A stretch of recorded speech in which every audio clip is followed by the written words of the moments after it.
নমস্কার বন্ধুরা, মণিদীপার কিচেনে স্বাগত জানাই। দেখে বড়াটা খুব লোভনীয় লাগছে বলো তো? কিসের বড়া বলো তো? এই পাতাগুলো কি আগে গেস করে নাও। তো এই পাতাগুলো আমি না ফেলে এগুলো দিয়ে একটা সুন্দর রেসিপি বানিয়ে ফেলেছি। তো এগুলো হলো ওল গাছের পাতা।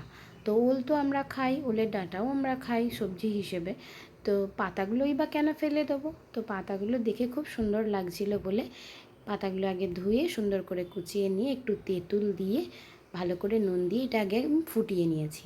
এখন দেখে নাও, যদি বাই চান্স সেটা গলা চুলকানোর ব্যাপার থাকতো তো তেঁতুল দেওয়া সেটা আমার একদম কেটে গেছে।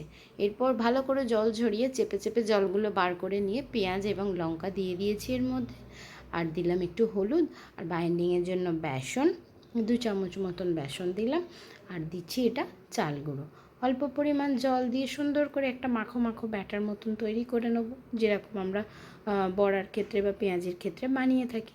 তেল গরম করে এভাবে যে যার নিজের ইচ্ছা মতন শেপ দিয়ে এইভাবে আমরা ওলের পাতাগুলো কিন্তু সুন্দরভাবে খেয়ে নিতে পারি। কোনো জিনিসই কিন্তু ফেলার নয়। তো সব জিনিসেই সুন্দর করে রান্না করলে সবই খাওয়া যায়। তো এই ছোট্ট রেসিপিটা তোমাদের কেমন লাগলো, আর কারা কারা এরকম ওলের পাতার বড়া খাও অবশ্যই কিন্তু কমেন্ট করে জানিও। দারুণ সুন্দর ক্রিস্পি হয়েছিল জানো তো, টেস্টটাও অসাধারণ। আর ভালো লাগলে অবশ্যই একটা ভালোবাসা